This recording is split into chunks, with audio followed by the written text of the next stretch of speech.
高胜寒，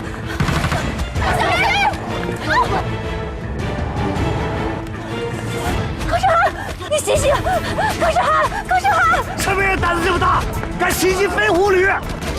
一个无缘无故的笑，一个多嘴多舌，这样的结果只有一个，会连累你们全体所有人受罚。我宣布，俯卧撑准备。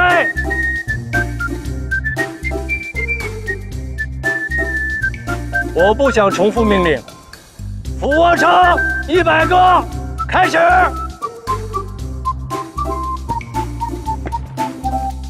我告诉你们，团队协作是你们要上的第一堂课，也是在这里贯彻始终的一堂课。如果你们不接受或者受不了，现在就可以退出。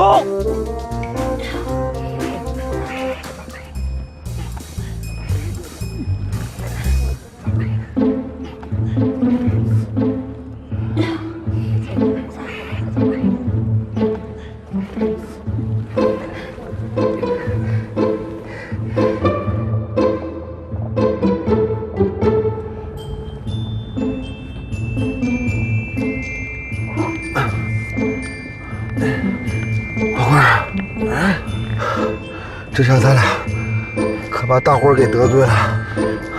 就跟你说，不让你来，碰着个神经病啊！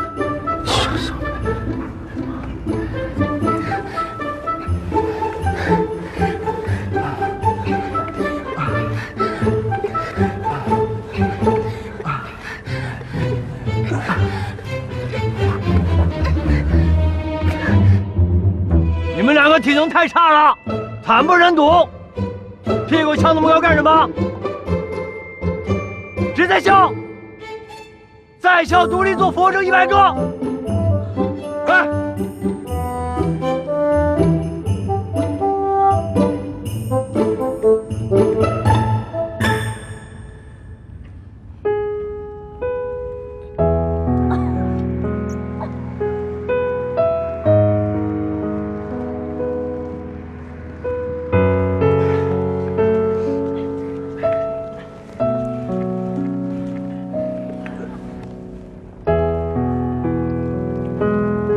你不行的，不要勉强自己。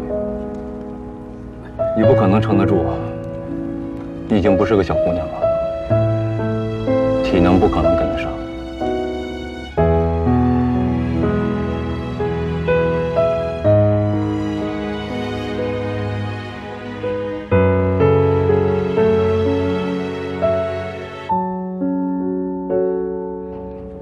我告诉你们，男人和女人会是一样的标准，因为你们无论是男人还是女人，要去执行一样的任务。完成不了的，随时可以退出。我现在可以告诉你们，在我这里，我是不会怜悯你们的，因为我现在怜悯你们，到了战场上，死神是不会怜悯你们的。我知道，你们性别不同，基础也不同。没有关系，我不是嘴上说的男女平等的人，我会把男女平等这4个字付诸实践。继续。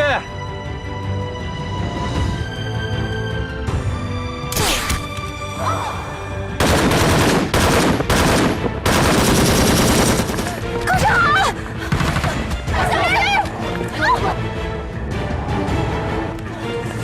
高胜寒，你醒醒！高胜寒，高胜寒！什么人胆子这么大，敢袭击飞狐旅？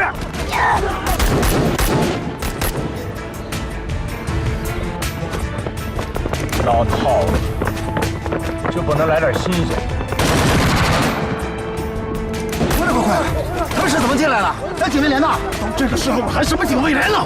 宝儿，咱们上！疯了！他们赤手空拳的，赤手空拳怎么了？我们是警卫连的，上！啊！老板，真是服了你了！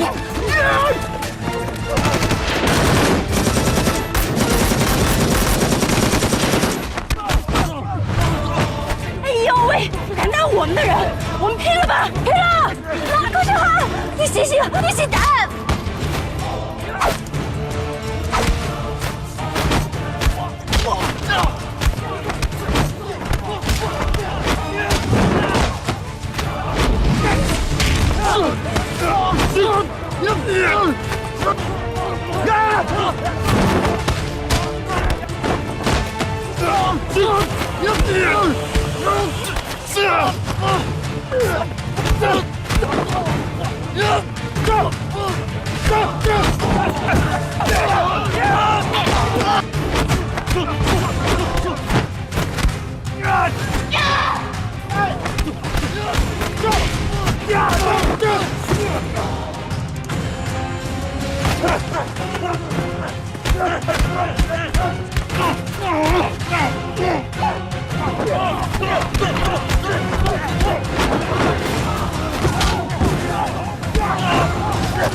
一群傻蛋！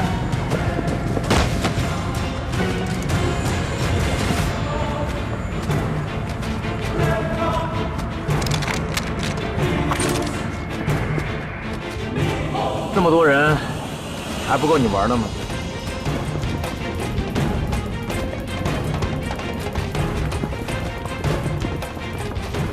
我跟你说啊，我从来不打女人，别逼我。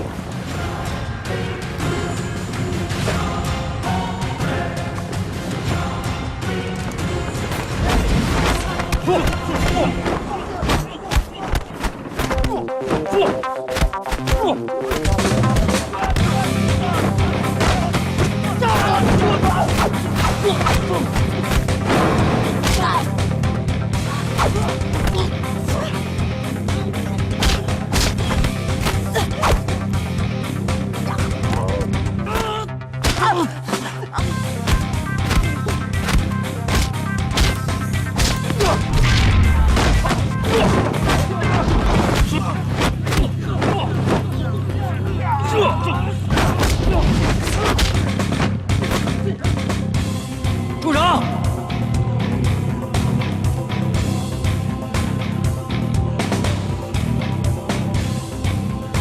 都停下来！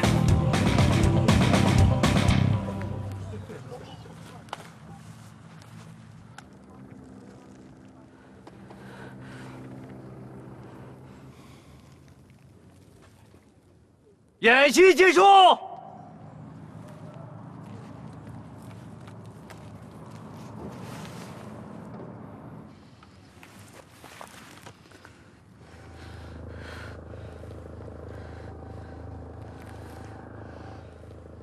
全体集合！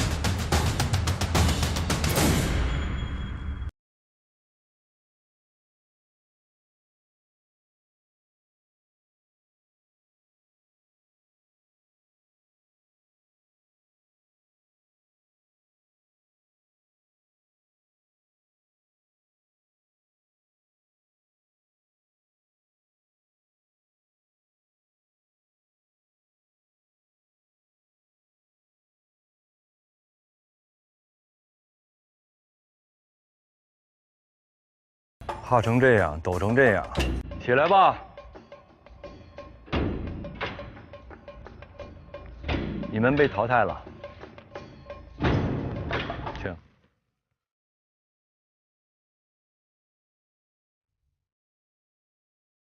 都看到了吧？知道为什么要淘汰他们吗？因为当危机来临的时候，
进行战术进攻训练，请指示山豹旅机部营营长狄龙。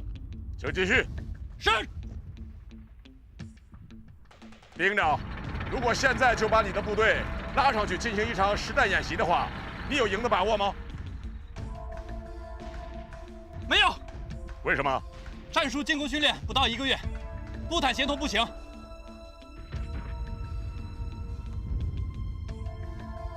回到你的岗位上去吧。是。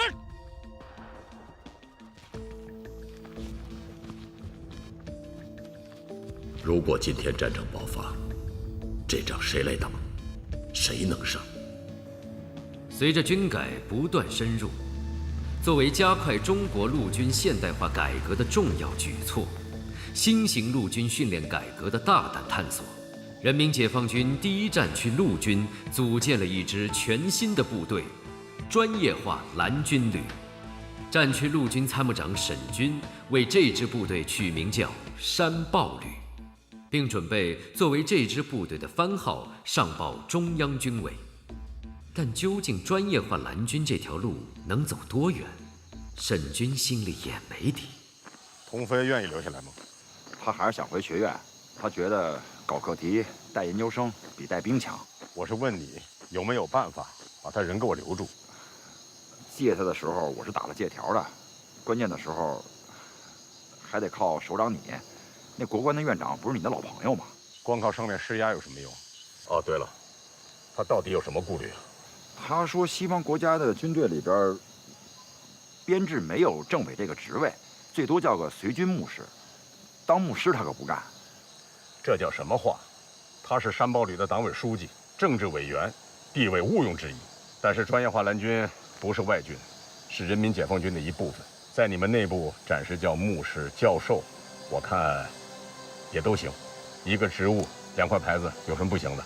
但是作为人民解放军的第一支假想敌部队，究竟应该是个什么样子，我们也只能摸着石头过河。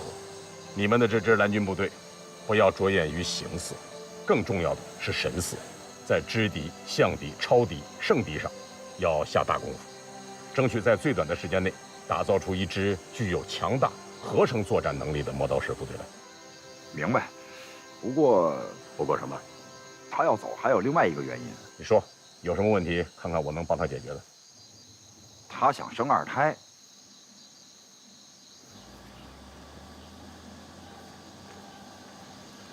好。首长好。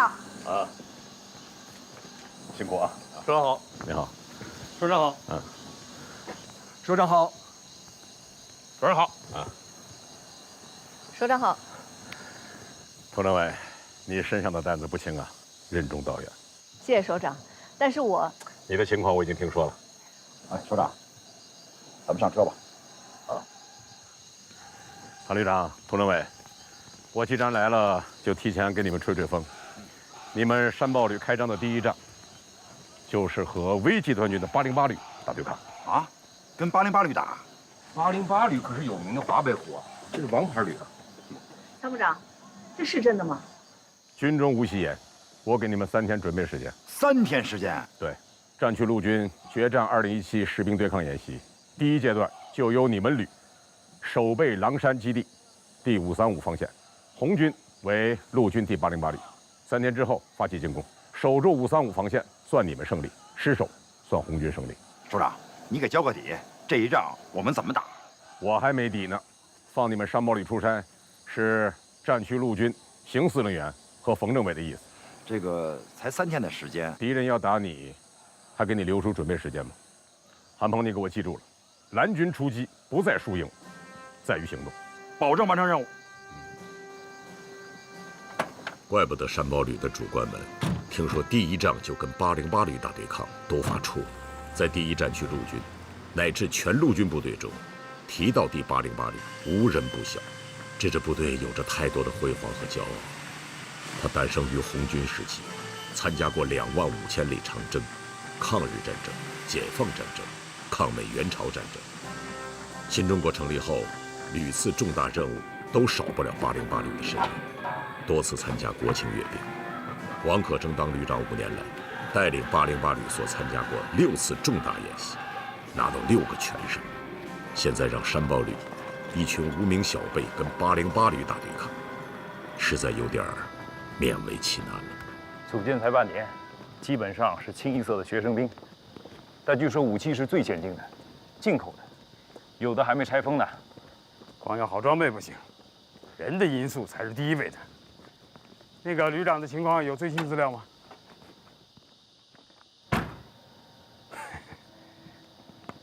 充分专业。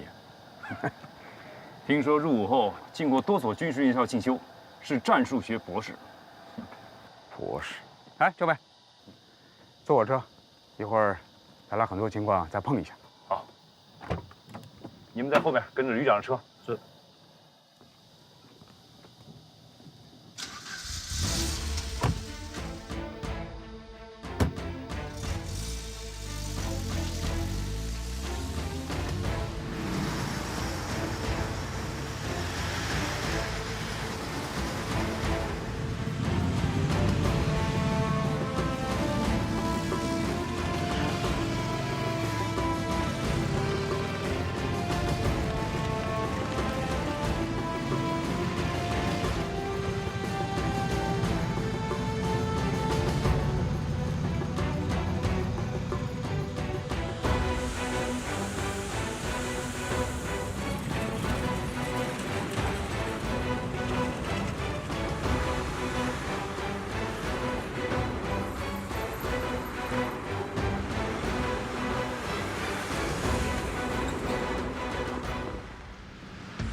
现在一上来就让咱们跟一支从来没听说过、组建才半年的什么山豹旅打对抗，从资历、实力到经验，哪方面都不对称啊！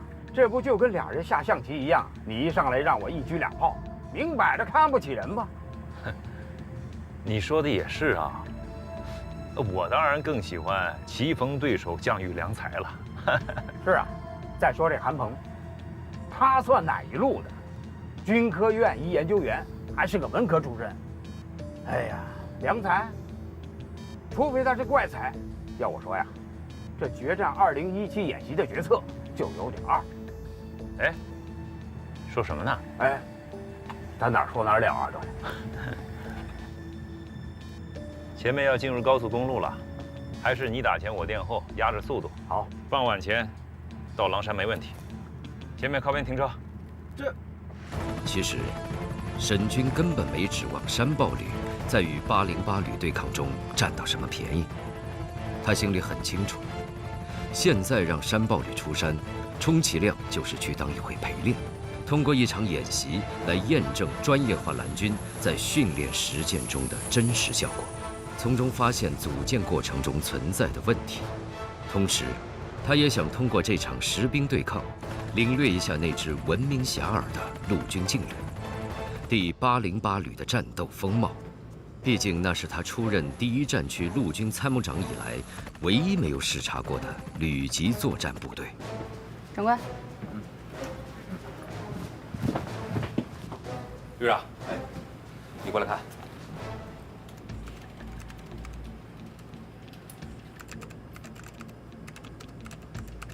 王可生现在在什么位置啊？应该在车队的最前方的位置，时速在80公里左右。预计下午5时，先头部队和前线指挥部可到达狼山，7时左右可完成集结。配属808旅的部队在什么位置？战区陆军工兵团1个营已先期到达狼山，正在3洞3高地开辟炮阵地。淮北集团军直属远程火箭炮团的1个营，也已经从8号营院出发，预计傍晚前抵达狼山基地。无人机派出去了吗？已经出发半个小时了，估计现在已经飞临红天湖大桥枢纽上方。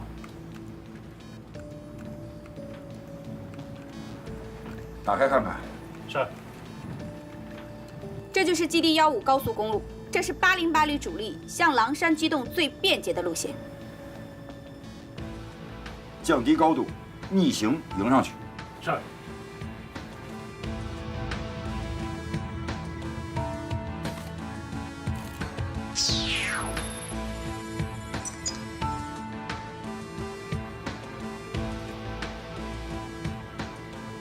小鹰雷达已发现目标，距离20公里。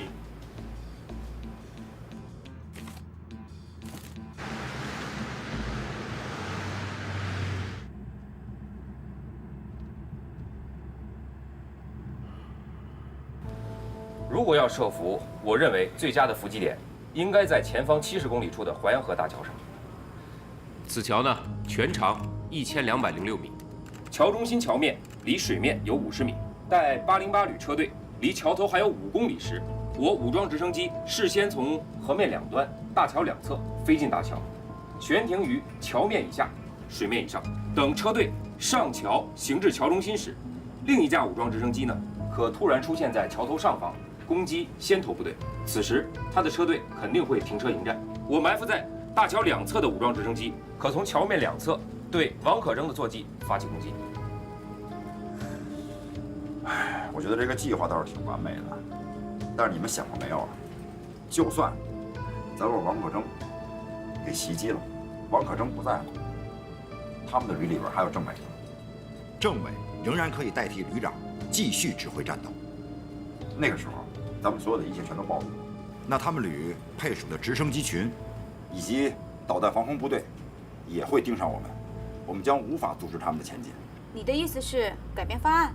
对啊，刚才无人机拍摄到的画面已经显示了，它整个行军过程当中都处在1级战备状态。目前还不知道808旅政委何亚洲的位置。我们如果能够同时打掉他的军政主官，是最理想的。小英有什么发现吗？小英已飞临车队尾部，发现多辆小型汽车和救护车。他的弹药和油料车呢？目前还未发现弹药车和燃料补给车。这不可能啊！这么大的动作，这么远程的机动，怎么可能不带油料呢？据我们收集到808旅5次演习的资料发现，王可征每次演习十分注意节省弹药，这和他本人的家教有关。他的父亲是位老新四军，无论是吃穿用上都要求他节省，说每一发子弹都是人民群众的血汗。因此，他参加演习，先头部队带满弹药和油料，而后续部队只带1/3。如果3天之内拿不下目标，他才另外输送弹药和油料进行补给。看来是一个很会过日子的旅长啊。不过他这次把所有装备都拉出来了，不带足补给燃料和弹药怎么够打？也许王旅长认为拿下535防线是小菜一碟呢。我明白了，808旅的工兵营已经在构筑炮阵地了，那么他的远程火箭炮营肯定会提前到达3洞3高地。也就是说，等他的指挥所一到达狼山基地，就可能发起炮火准备。不知道你们注意到没有，他的装步营排在车队的最前部，等炮火准备一完成，他的装步营就可向我535防线发起攻击。他是想速战速决呀！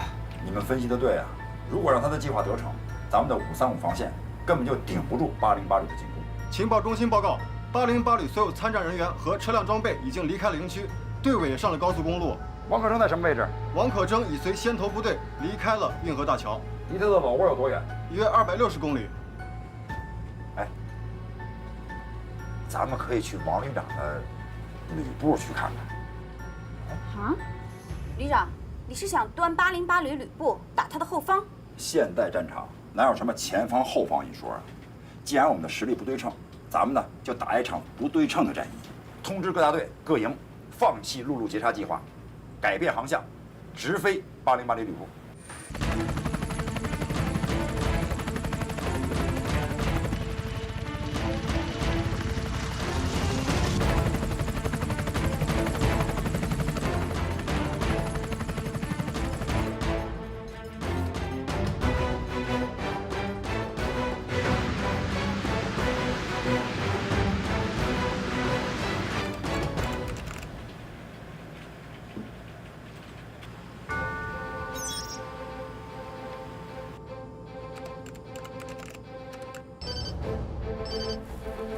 无人机怎么了？小应该是被胡志防空雷达发现了，马上摆脱。不行了，红军同志采用强电磁干扰，指令传递通道被屏蔽了。这下坏了。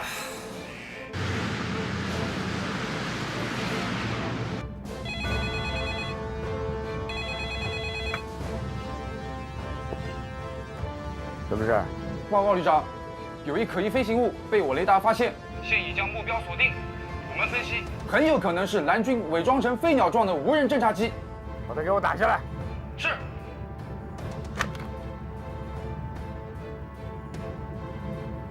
摆脱失败，小鹰已被红军雷达锁定。马上引爆。是。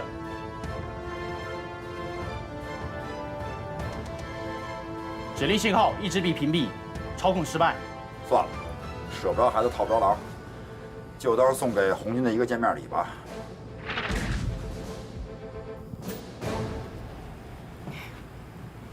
看来这个王旅长下手蛮狠的。哼，确实是一只猛虎啊！如果咱们呀跟他们正面交锋的话，他会把咱们的骨头都嚼碎的。是啊，不过模拟外军，我们不一定要模拟实力最强大的外军。现代战争的战法多种多样，我们可以汲取小国弱势军队在对付强敌的时候他们的战术和战法，拿过来对付808旅。你是说非对称式的灵活机动？对，避实就虚嘛。我同意你的思路。我们山豹旅确实很年轻，可以说是乳臭未干。首长让我们蓝军出击，要的不仅是胜利，而是警钟长鸣。不是要我们去拼实力，而是要把我们放在实战的环境中去锤炼，成为一块最好的磨刀石。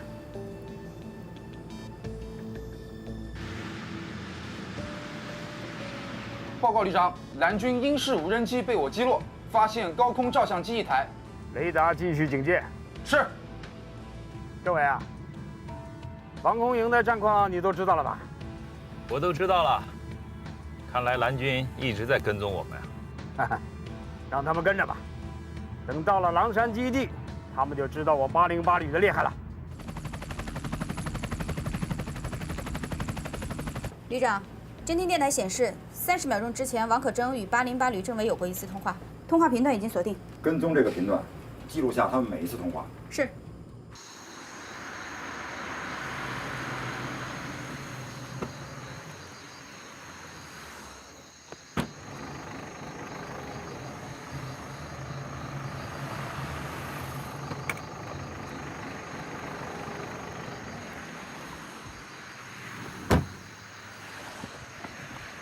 旅长，您看，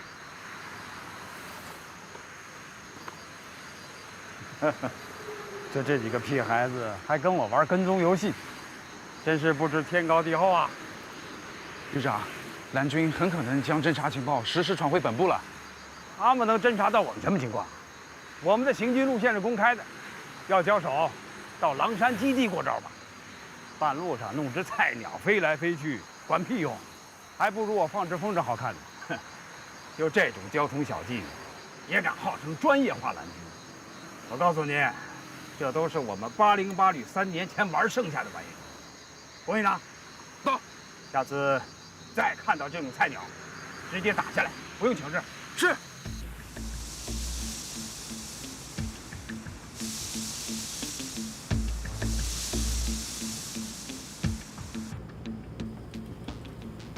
无人机侦察报告：808旅周边没有任何设防。通知各分队，10分钟之后发起进攻。是。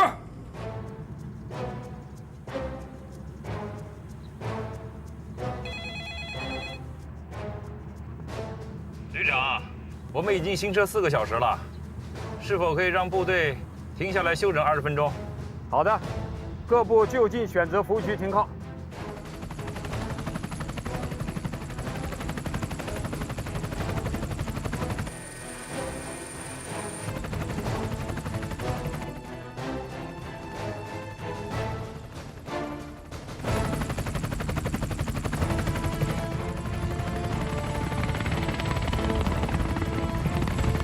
喂，金参谋。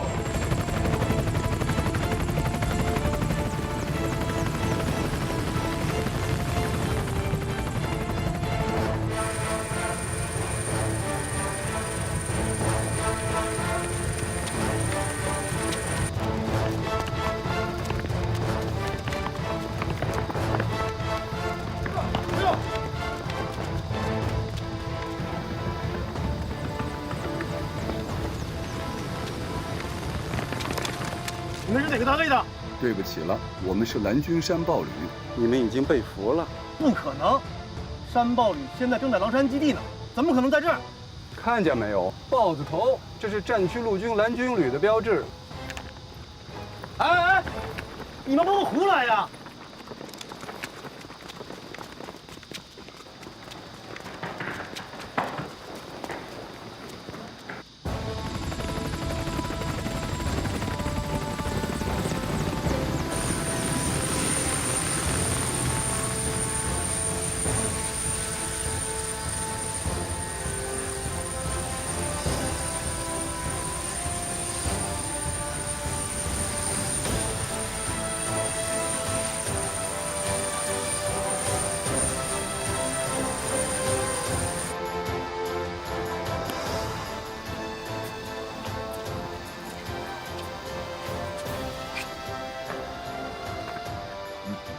报告长官，808守备人员已经全部被我控制，弹药库和油料库已被我封锁。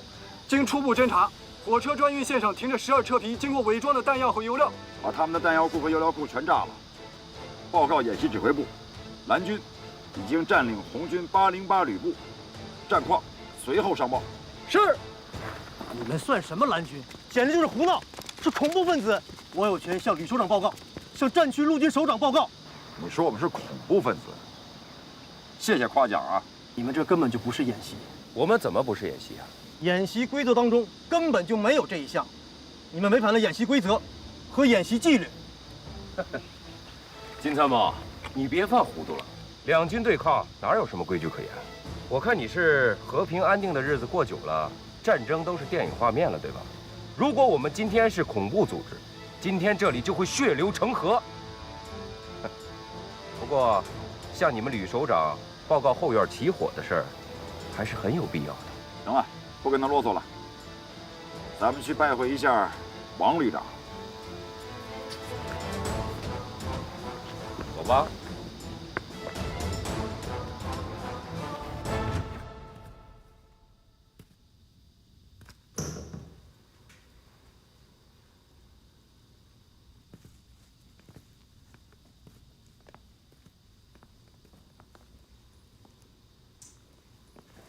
哎呀，这王旅长的办公室不错呀，啊，视野开阔。哎，对了，你不是要向你们旅长汇报情况吗？现在可以汇报了。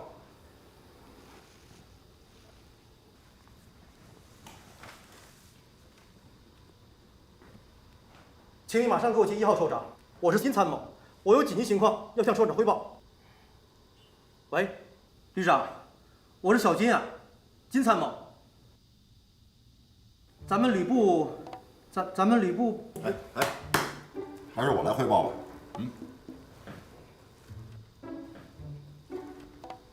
王旅长，你好啊。你是哪位？我是韩鹏啊。哪个韩鹏啊？王旅长，你刚把我的无人机打下来，就把我给忘了。你是山豹旅的韩鹏？没错，我就是你今天的对手，蓝军山豹旅旅长韩鹏。王旅长，你是一路辛苦啊，我特地赶到你的办公室向你做个汇报。可惜呀，你已经上路多时，我们失之交臂，万分遗憾，错过了与你当面交流的机会。什么？你说你在我办公室？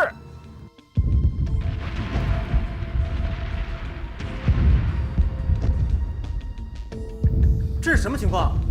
刚刚那是什么声音啊 ？OK，Sir，808旅的油料库和弹药库已被我工兵完全炸毁，油料补给专列和专运线路也被我完全切断。什么？你们把弹药库和油料库给炸了？你们简直是太无法无天了！这怎么可能？跟政委连接上。韩鹏，你不在狼山基地待着，你跑到我办公室干什么？王旅长，请允许我向你做一个简短的汇报。今天上午10点30分，我率山豹旅直升机作战群特战大队攻占了你808旅部，俘获你部留守人员30名。随后，我工兵分队炸毁了你油料库、弹药库各一座，还有你装满燃料和补给专列的专运线也被我们完全切断。韩鹏，谁给你的权利？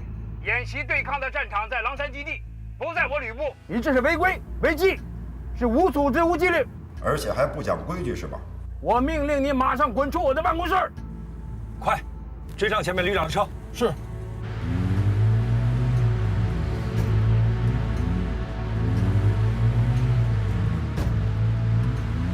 王旅长，你先不要生气。按照战区陆军下达的演习预案，你率兵攻打我狼山535防线，这是一点错都没有的。但是现实情况变了，我们呢不想待在535高地上，等着你的远程火箭炮的炮弹把我们炸得粉身碎骨。你是干什么的？你到底想干什么？王旅长，我们是蓝军，你说我们想干什么呢？你少废话，老子也当过蓝军，老子扮演蓝军的时候，你还穿开裆裤呢。哎，王旅长，这一点你说的还真没错。我们旅啊，很多官兵都是80后、90后，甚至00后，这个年龄跟你儿子岁数差不多吧。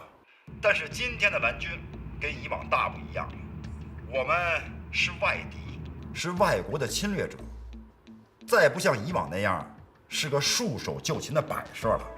于是战场形势就发生了变化，你可以大摇大摆地去狼山基地攻打我的535防线，我呢可以趁虚而入端你的后院。谢谢你，后边一点设防都没有啊！你那几个哨兵弹夹都是空的，可以让我兵不血刃，就大摇大摆地坐在了你旅长的宝座上。王旅长，你从来都没这么玩过吧？无聊，无耻！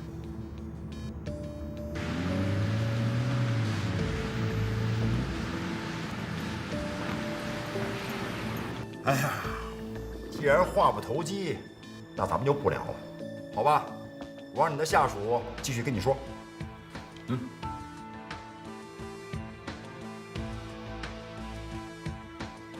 喂，旅长，山豹旅的韩旅长真的就坐在您的办公室里？靠边听着，这。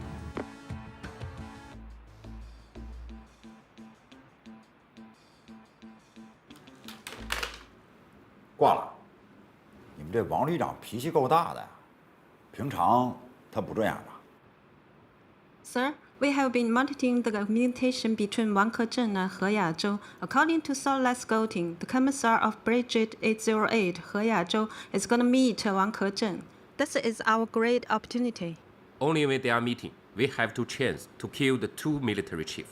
哎，你们叽里呱啦的说什么呢？我们在说最简单的国际通用语英语，这你都听不懂啊？简单的英文单词和技术用语我听得懂啊。刚才我听你们说什么斩首啊什么的，可是你们为什么非得说英语，不说中国话呢？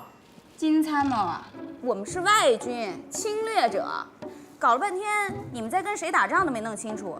你说你们能不吃败仗吗？可咱们这是演习啊，怎么还可以这样呢？这样下去啊，等你脑袋搬家了，你都想不到。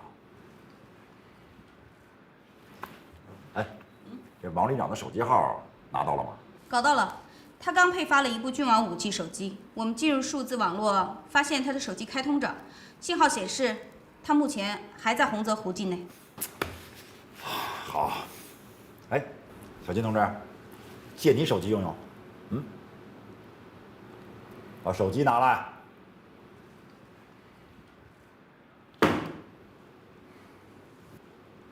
哎，给我拍张照片。Yes, sir.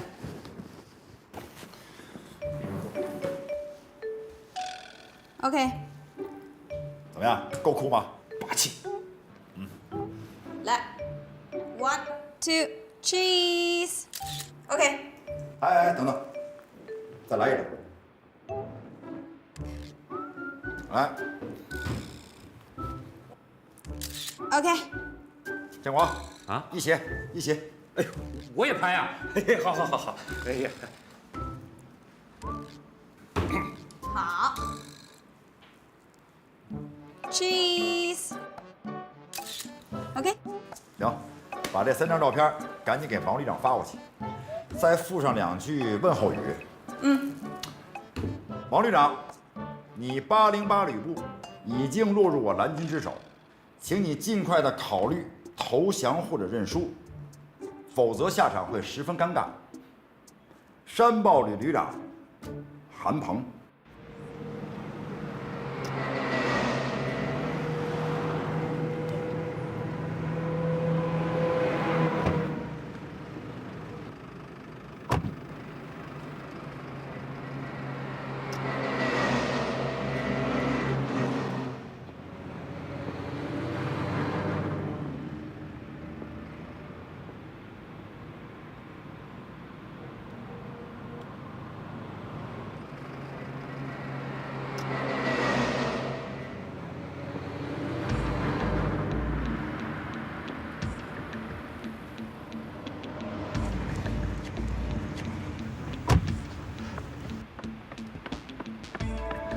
旅长，这荒唐之极，不可理喻。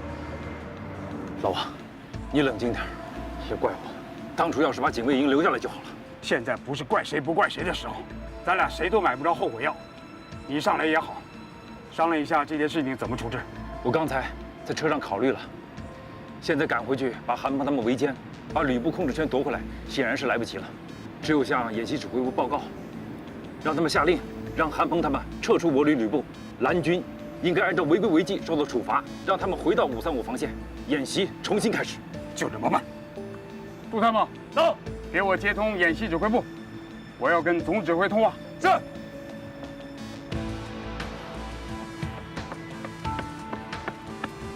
师长，你的手机有信息。我看没几个人知道我的电话号码，能有啥信息？这么决定？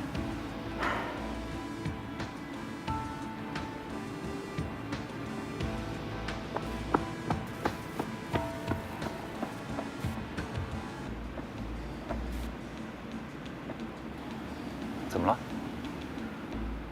哎呀，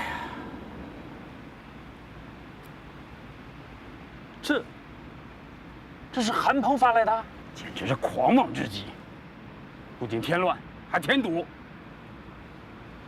你的这部手机是在演习前刚刚配发的，号码连我都不知道，他们怎么会知道？要不说见鬼了呢？杜参谋，哦，演习指挥部电话接通了没有？通了，不过是导演部打来的，要您接电话。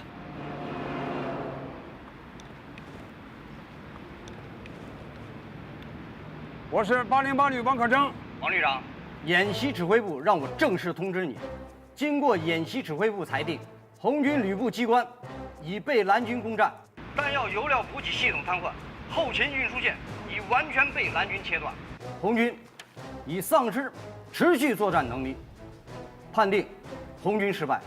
陆军第808旅及配属红军方面的战区陆军工兵一营、火箭炮第10营、陆航15大队等单位，接到通知，即刻退出决战2017演习，原地待命。什么？退出演习？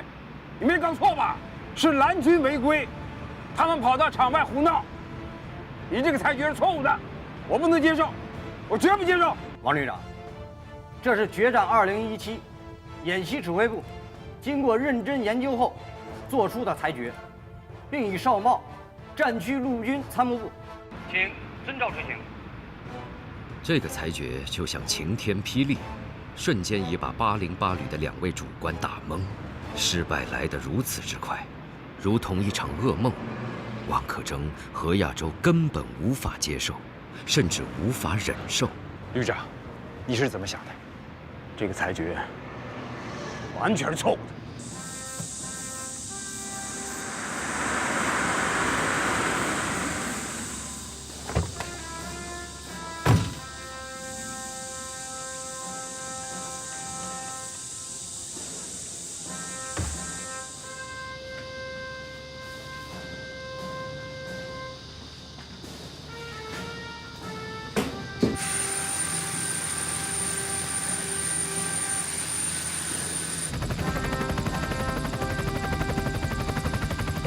真没想到胜利来得这么突然，跟做梦似的。我跟你说啊，出奇才能制胜，没错，没错。旅长，你想什么呢？接通佟政委。是。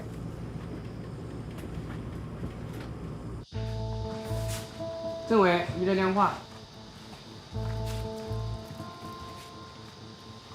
喂，旅长，你们辛苦了。我的教授，你现在知道结果了吧？什么结果？演习指挥部已经通知我们了，决战2017演习，咱们蓝军大获全胜啊！就这事儿啊，我知道了，我在忙，等你回来再说吧。哎，我现在可不忙啊，你现在就说。我都说了，我忙。不是演习已经结束了，你忙什么呢？整修加固工事，准备战斗啊！什么？修建工事？不是，政委什么意思啊？只是说回去再说，他们还在修筑工事呢。难道说演习还没结束吗？政委的感觉是对的，不能说红军的失败就是我们的胜利。从某种意义上来说，咱们是没有胜利可言的。如果说这也叫胜利的话，那组建咱们这支专业化的蓝军就没有任何实际意义了。报告，卫星侦察显示，红军行进路线并没有任何改变，依然在向狼山方向开进。老何，你率领部队继续前进，通知袁火营，按原计划进入阵地。我马上到战区陆军参谋部，我要直接找首长，让首长给咱评评这个理。我808旅不能吃这个哑巴亏。我就不信了，首长那儿没个说法。对，咱们就是输也输个明明白白的，就这么回去了，怎么跟部队交代？这兵以后还怎么带？训练怎么搞？要不我去战区陆军找首长，你带部队。不，还是我去为好。首长知道我的脾气，就算我收过了头，他也会给我留面子。军改前，哪位军区首长到咱东南战区任职，不到我808旅走走看看？算起来，咱808旅给战区陆军争的荣誉还少吗？老何呀，这一仗对我们非常重要，咱输不起啊！808旅的老前辈们可都看着咱们。你到了狼山基地，一切按既定战术展开，等我消息。好，你放心吧。还有，我已经向火炮10营下达攻击命令，10分钟以后向山豹旅535防线阵地实施炮火覆盖，摧毁他的所有防御工事。什么？对535防线实施炮火打击？对，我不甘心就这么败下阵来。可是我们已经被裁定退出演习了，不听的。再说，我们的机械化步兵还在路上，就算是摧毁了山豹旅的前沿工事，我们目前也无法组织兵力再攻占535防线。只要10营的炮火把535高地给我轰平了，我谅他山豹旅3天3夜也修不起来。只要我先头部队一进入狼山基地，直接向535防线全力发起攻击，攻占535前沿阵地，还不是如履平地啊？这能行吗？怎么不行？他韩鹏都敢偷袭我旅部，我凭什么不能向535防线发起进攻啊？政委，这件事你别管，我一定要到首长那讨个说法。陆参谋，到，马上呼叫陆航大队，让他们派直升机到前面的龙泉渡出口处等我。我要到战区陆军参谋部。是。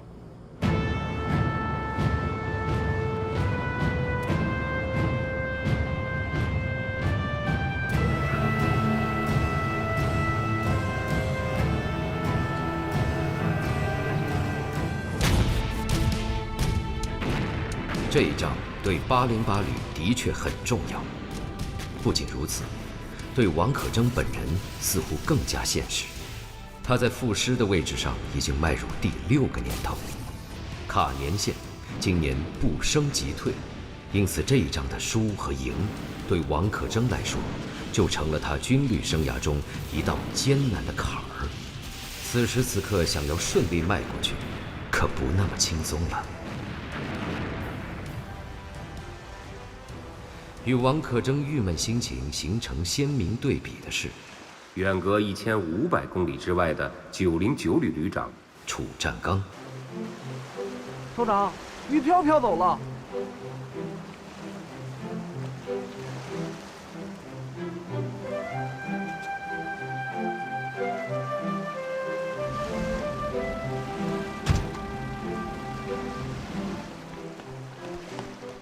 首长，您真沉得住气，稳得住神。俗话说，人生如戏，戏如人生。而楚占刚的生活哲学却是，人生如钓，钓如人生。这是他从多年的垂钓爱好中悟出来的道理。楚占刚爱钓鱼，懂钓鱼，深知垂钓中的乐趣、艰辛与挫折。常年与风浪和鱼虾斗智斗勇，积累了丰富的经验，并颇有收获。他联想到人生和命运，不也是如此吗？李世来通报，决战2017演习战况。首长真是神了。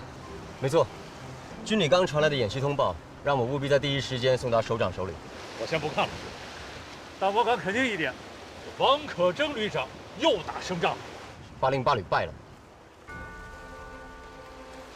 怎么可能啊？他跟谁打败了？山豹旅。哪来的山豹旅？哪个军呢？是战区陆军直属单位，成立半年了。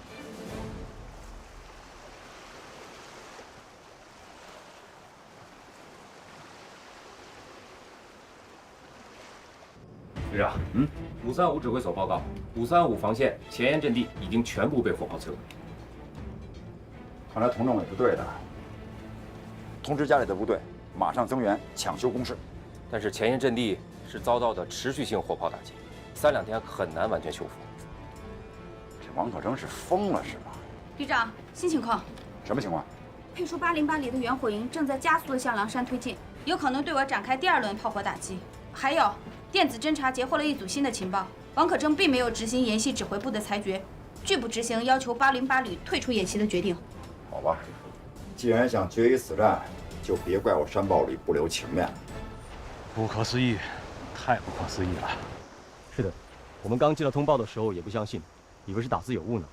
可后来证实千真万确。不，我说的出乎意料是，战区陆军这份通报下得这么快这么早，这和以往不一样啊。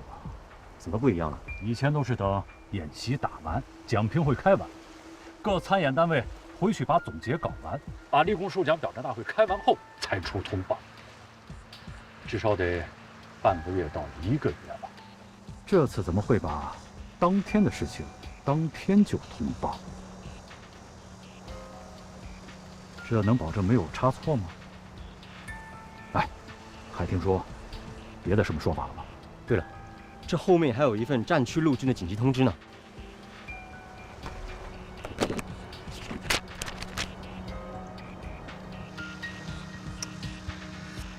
这就是你程序上的错误，差点误了大事。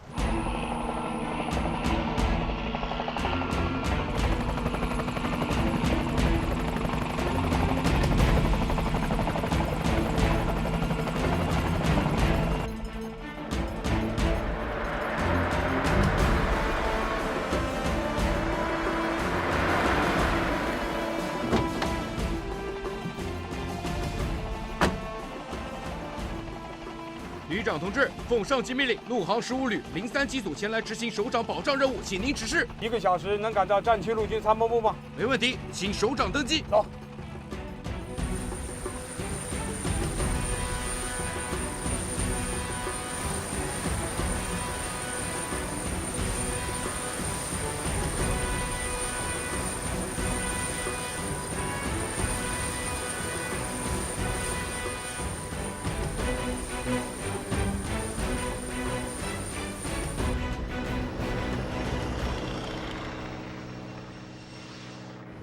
今天这事儿有点邪啊！怎么个邪法？军里没有部队参加演习，怎么把咱们都拉去参加他们的军队？而且还弄得这么晚。我听说这个省分班长就这种作风，极其雷厉风行，说好的事当场就办，24小时内必须报出落实情况。还真没想得起。你说这808旅怎么就败给那个什么山豹旅了呢？王可征可是有名的华北虎啊！我也是纳闷儿。这一办，对王可征来说不是一件好事儿。我这位老哥哥可得听。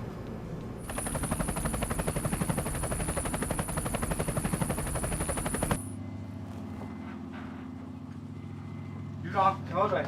好，谢谢。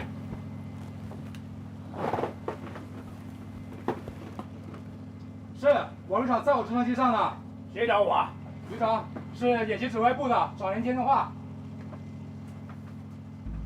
我王可征啊。王旅长，我是演习指挥部的刘副总指挥。战区陆军首长让我通知你，请你立刻赶到狼山训练基地演习现场。今晚10点，战区陆军首长要在这里召开演习总结大会，请你尽快赶到。你说什么？总结大会？演习还没开始呢，就召开总结大会？总结个球啊！简直是活见鬼了！这是一起极不严肃的闹剧，就是拿演习当儿戏，当演戏。马上给我接何亚洲政委电话。是。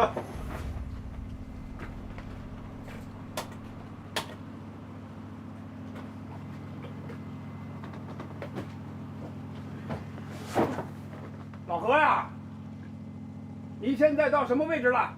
我在什么位置？大哥，是这样，刚才演习指挥部给我打电话，让我赶到狼山基地参加演习总结大会，这不扯淡吗？啊，要去你代表我去，我马上到战区陆军了。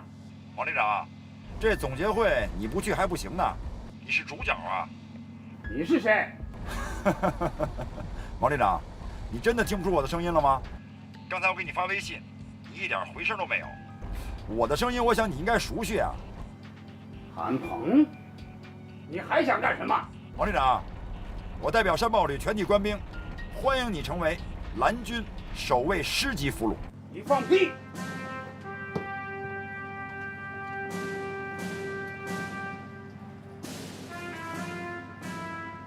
你们不是陆航的。王旅长，自我介绍一下，我是蓝军山豹旅陆航大队大队长邢峰。我们韩旅长让我把战场的形势变化向你汇报一下。现在的情况是这样的，我们端了808旅旅部之后，又锁定了你和何亚洲政委的通话频段，得知你二人要在高速路上会面。本来我们计划等你们二人会面之后，用空地导弹把你们二人斩首清除。可后来我们的卫星发现，你的车队还在继续向狼山开进，并没有执行演习指挥部要你们退出演习的命令。于是我们旅长就放弃了斩首清除计划，继续跟踪你和何政委的行踪，并截获你呼叫陆航直升机要前往战区陆军首长那里告我们刁状的情报。于是我们就拟定了一个空中生擒你的计划。我们就临时假冒配属红军陆航15旅机组前来保障，没想到王旅长你告状心切，压根儿就没有识破我们的计谋，所以就到现在这个地步了。卑鄙！你说的太对了，作为敌人需要的就是卑鄙，但是你现在作为俘虏需要的就是认输。谁输谁赢，你们说了不算。我告诉你们，808旅永远都不会输。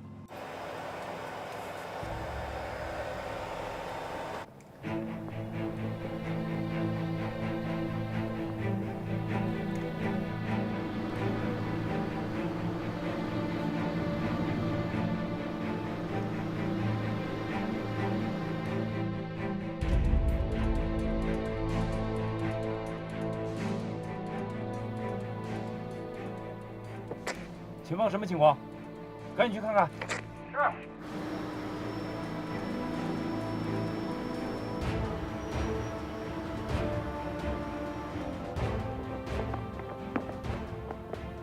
什么时候可以放行？这我哪说得准呢？你们要没啥急事儿的话，先等一等啊。同志，我们有紧急任务，必须马上通过，不然的话……别说不然啊！如果大家都遵守交通规则的话，就不会惹起事故，对不对？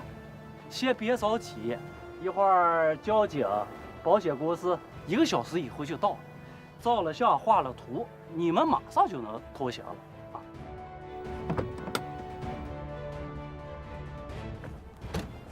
政委，前面出现交通事故，不让通过，那怎么行？政委，咱们必须马上执行紧急处置第2套方案。政委，你看，从这下去坡度很小。只要把护栏扒开，车队就可以从下面绕过去。等车队过完，再让工兵连把他们恢复了。要是有什么损失，咱们照价赔就是了。这是唯一的办法了，但是事先要跟公路管理部门协商好。张伟，前面就有路政工人。好，我去跟他商量一下。你把工兵连带上来。是。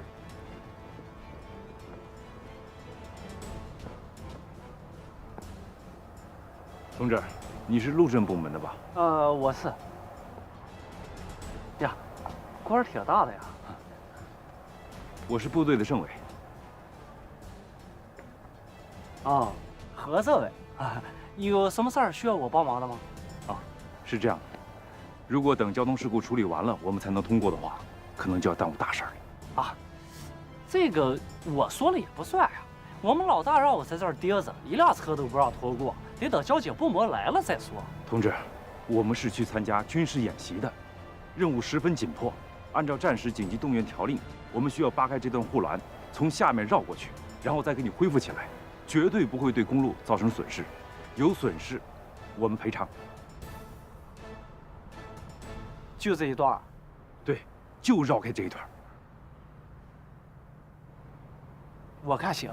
啊，那我们的工兵马上就上来，10分钟就可以扒开护栏。哎不，何政委你等一等啊。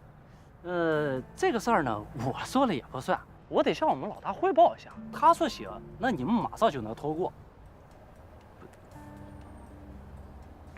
老大，我是乐乐，这儿有一个解放军的政委，姓何，他说啊，想扒开咱们护栏。什么？扒护栏？这不是搞破坏吗？不行啊！你看，我们老大不同意。你们老大是谁？我跟他说两句。我们老大他是这个管段的段长，姓韩，叫韩老大。他要是不同意的话，交警来了也没办法。韩老大同志，我是部队的政委，我们现在任务十分紧急。何政委，你是哪个部队的？我是808旅的。哟，808旅啊，那是亲人呐。我们修高速公路，你们没少派兵支援呀。你们的旅长是王可征吧？你和我们王旅长很熟吗？当然熟悉了，再熟悉不过了。哎，他的酒量可大了，等他来呀，我得跟他好好喝一顿。部队有规定，现在不准喝酒了。不喝酒也行，咱们喝茶，我这有好茶。我们工兵上来了，现在可以动手了吧？何政委，这样，你到我的管段来一下，咱们办个手续。办完手续之后呢，你就可以动手了。我呢，把这个手续向上级领导汇报一下，就合法了。要不怎么说咱们现在是法治社会呢？何政委，那你跟我走吧，就在前面这上，不远。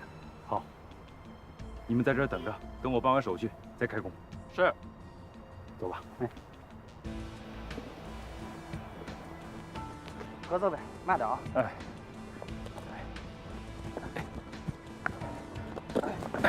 从这个涵洞穿过去，快一点。还有多远？快到了。哎，韩老大，我跟何政委已经进涵洞了啊。还有多远啊？哦，快到了，车就在里面停着呢。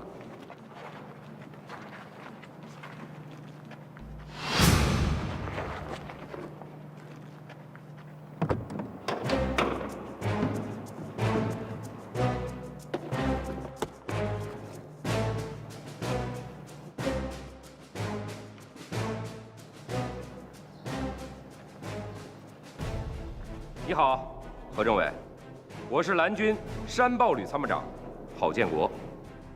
郝参谋长，奉我们旅长韩老大的命令，前来对你实施抓捕。韩老大，抓捕我？刚才跟你通话的就是我们山豹旅旅长韩鹏。5号请注意，何政委正在办理手续，路面可以放行，可以放行。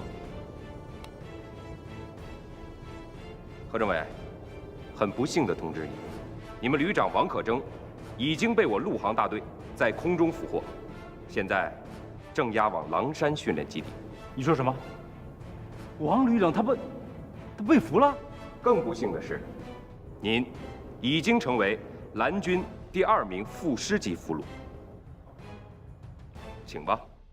演习打到这份上，打出这种结果，让人无论如何也想不到，一支功勋卓著的王牌劲旅的军政主官，还没有到达演习现场，就被对手双双擒获，这也太不可思议了。恐怕人民解放军的军史上也不曾有过。无论我是偏爱哪一方，我都感到羞愧、脸红、心惊肉跳。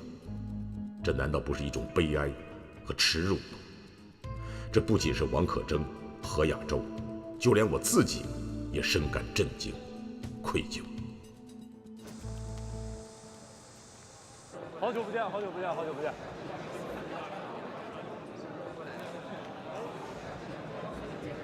就是被遭到对方的哎，进来的时候没见首长的车吗？我听基地的周司令说，首长已经来了7、8天了，一直没有离开过指挥中心。是吗？没想到首长对这次演习这么重视。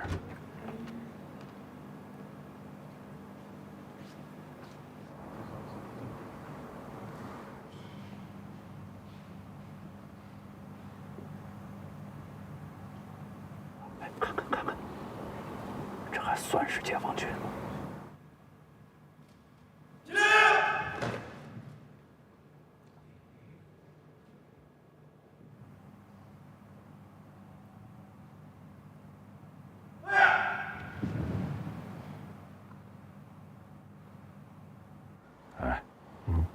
王可征怎么没来啊？现在开会，第一战区陆军决战2017实兵对抗演习总结大会。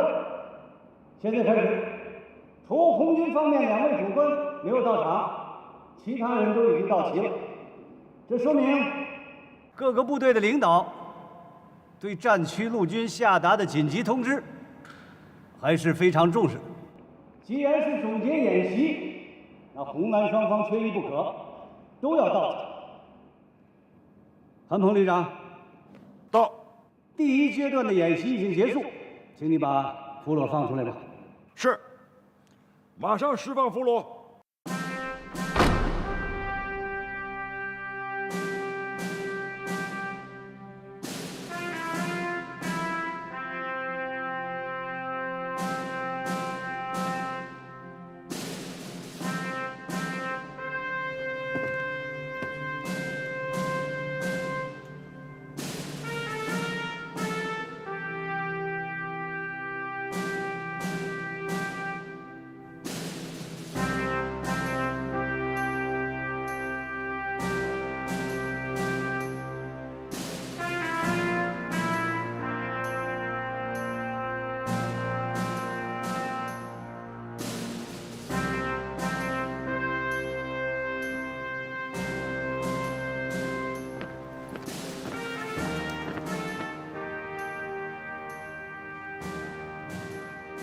同志们，今天请各大单位主官到场来参加这个大会，而且是安排在晚上。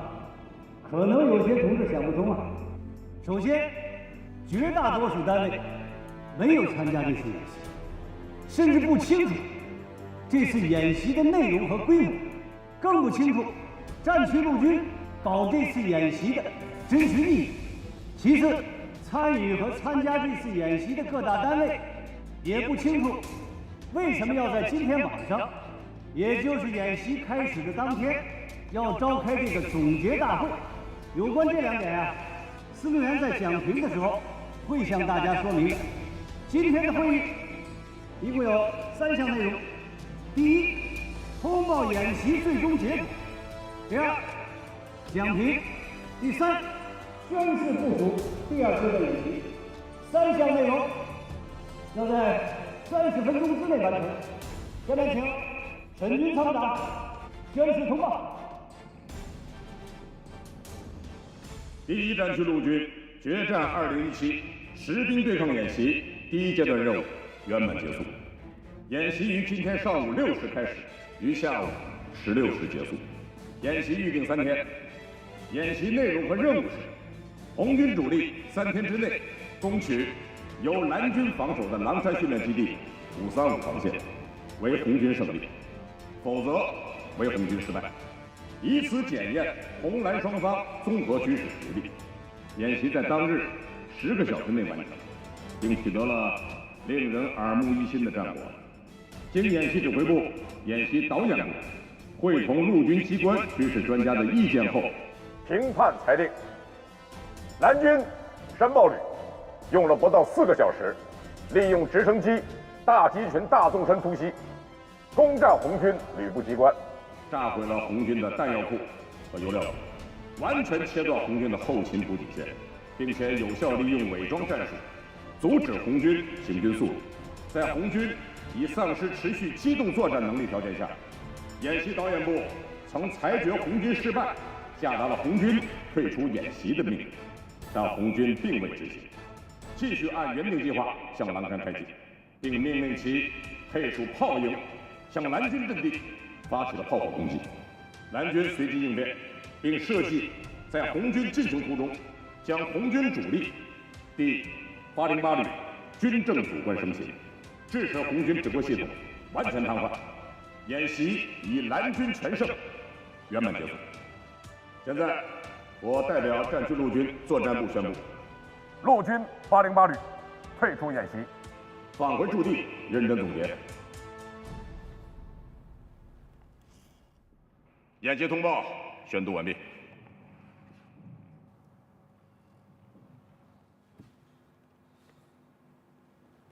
现在，我再宣布一个处分决定。在决战2017实兵对抗演习中，由于808旅旅长王可征同志拒绝执行演习导演部下达的退出演习的命令，作为一名军人，性质极为严重。鉴于王可征同志违抗命令仍处在非战争时期，因案严重违反军纪处理的有关规定，经战区陆军党委研究决定，给予王可征同志严重警告处分一次。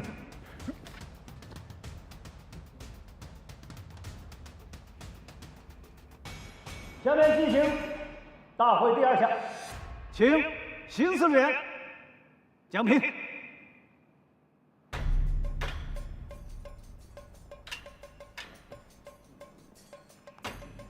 同志们，刚才沈参谋长已经把演习的第1阶段的情况说清楚。既然是现场讲评，那么我们就从现场开始。刚才呢，彭政委宣读了对王可征的处分决定，我想大家都听得很清楚。这不仅是对王可征个人的处分，也是对我们在座各位军官敲响的警钟。现在呢，军改已经步入深时期，可我们有些同志呢，他的思维还停留在军改之前的军区时代，因为自己有点功劳，资历较深，曾经是先进典型，你就可以违纪、违规、不执行命令，出事无补。我在这里，我提醒一下有幻想的同志，马上清醒一下。今天王可征受到了处分，还不等于808旅的战旗倒下去了。同志们，你们别忘了，808旅的旗帜是从井冈山一路走下来，牺牲了我们多少的同志、师长、旅长、团长，涌现出多少革命烈士！就因为他们的倒下，才捍卫了我们808旅永远不倒的旗帜。今天王可征之所以能犯这样的错误，我想他是被这个沉重的荣誉压着。我听说他到现在还不认输，还不服气。到现在还不知道自己怎么败下阵来，就这样稀里糊涂的让人蓝军给抓了俘虏，而且还硬着脖子要去告人家。要如此下去，我们808旅的战旗能飘扬几天呢？王旅长、何政委，我想听听你们的想法。我接受组织处分。首长，我代表808旅全体官兵郑重承认，我们这次的确是失败了。但是我相信王旅长和全旅官兵不会因此而倒下，我们会振作起来，把808旅这面战旗扛到底。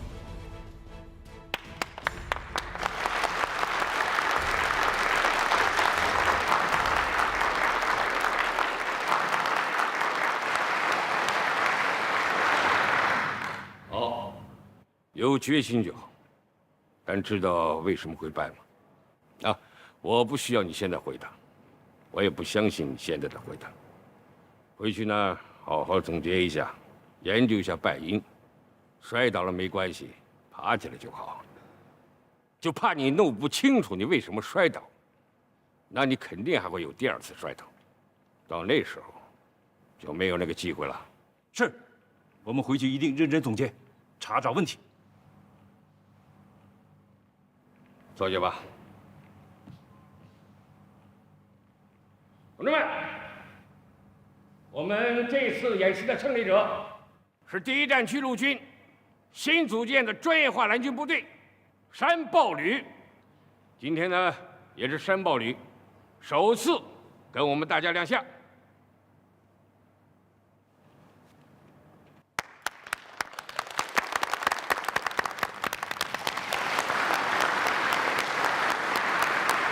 好，请坐。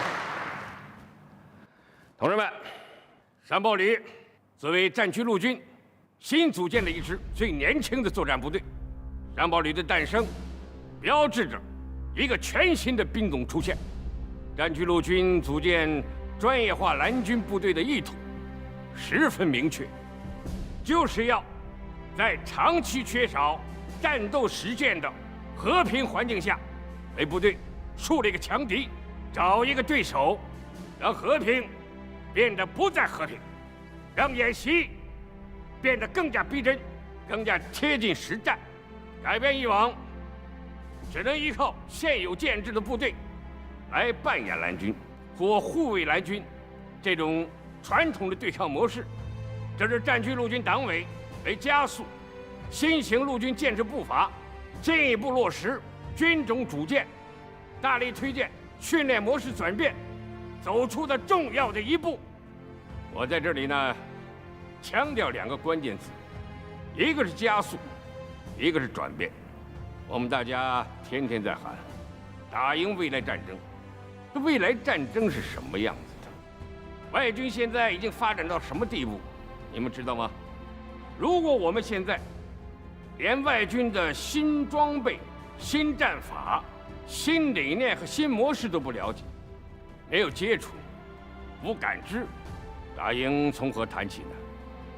山豹旅它的组建仅仅有半年的时间，它只是照搬着外军未来战争的一些新战法，在信息对抗中仅仅迈进了一小步，破了点规矩，变了点章法，就把咱们有着光荣传统的王牌师打的只有招架之功，无还手之力啊！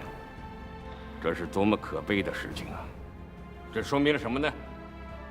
这说明了军事改革，那不能再按部就班，不能再循序渐进了。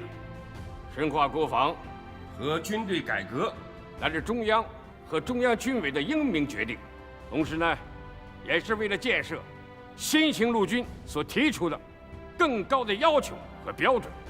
转变，那不光是编制、体制和机制上的转变，更重要的是理念上的转变。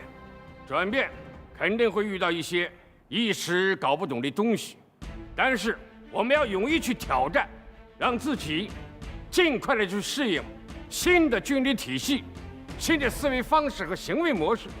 如果我们不再加快转变，特别是理念和观念上的转变，我们在座的很多同志就会被淘汰出去。同志们，新一轮的军改正在考验着我们。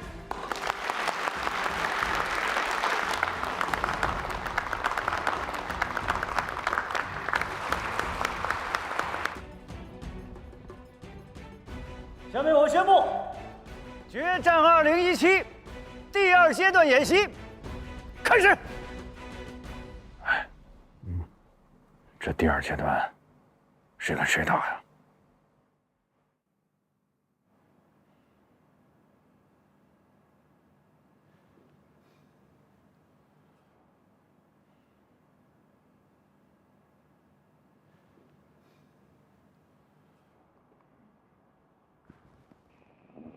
怎么着？都发什么了？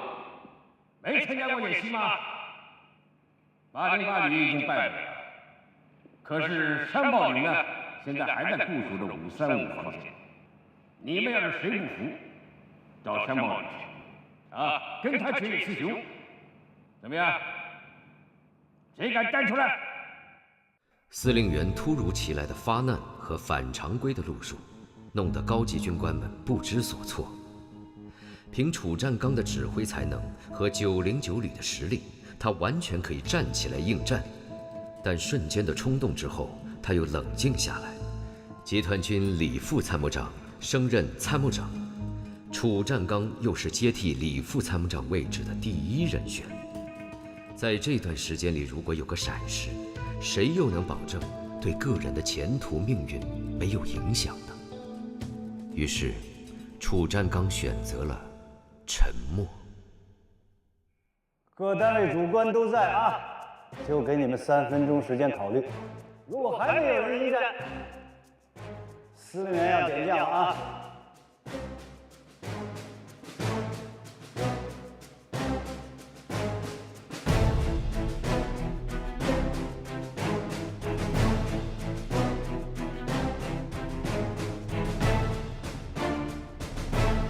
老王，你没事吧？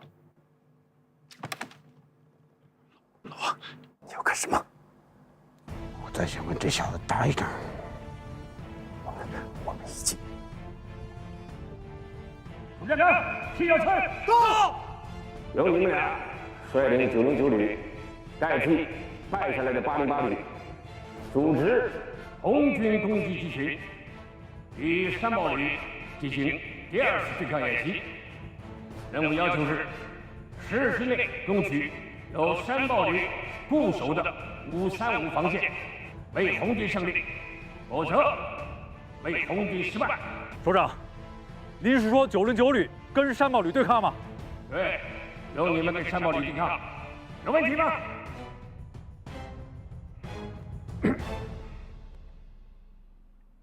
没问题，顶多给我1个月的准备时间，我保证。司令员所说的是10日之内，那么就是说，就是从今天算起，从现在开始。今天会议到此结束，散会。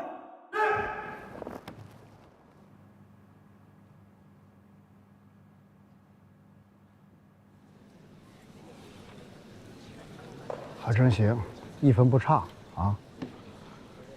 老祖，看你的了，顶住！哪有这样大演习的？没通知、没计划、没预案，部队没做好任何准备，这演习怎么打？真要命！你可是当场答应的哈。谁让你推我就范？谁会想到这10天是从今天开始算起？今天马上就过完了，满打满算还有9天时间。澄海离狼山有1500多公里，10天之内能把部队拉到狼山训练基地，就算奇迹了。别说开打了。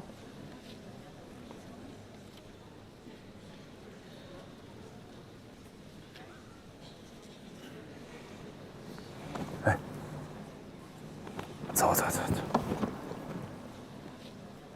老徐啊，首长不会觉得王可争的败北而不过矣，让咱们909旅啊出出洋相，赔个榜吧。不会，把演习搞得像演戏一样，这是不争的事实。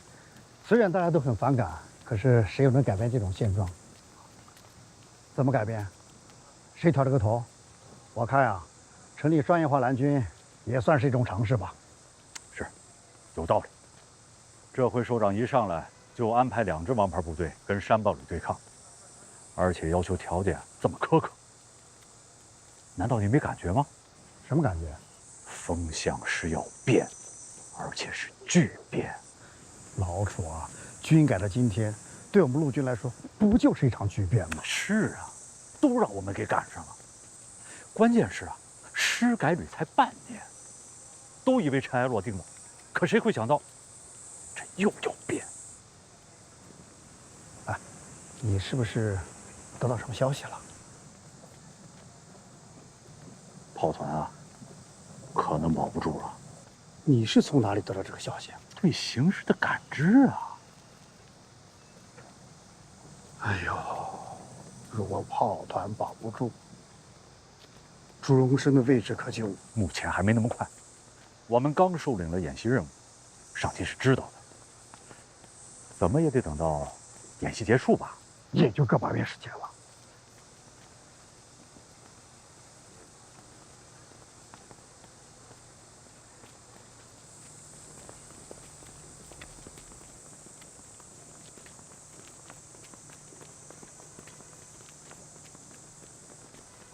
首长，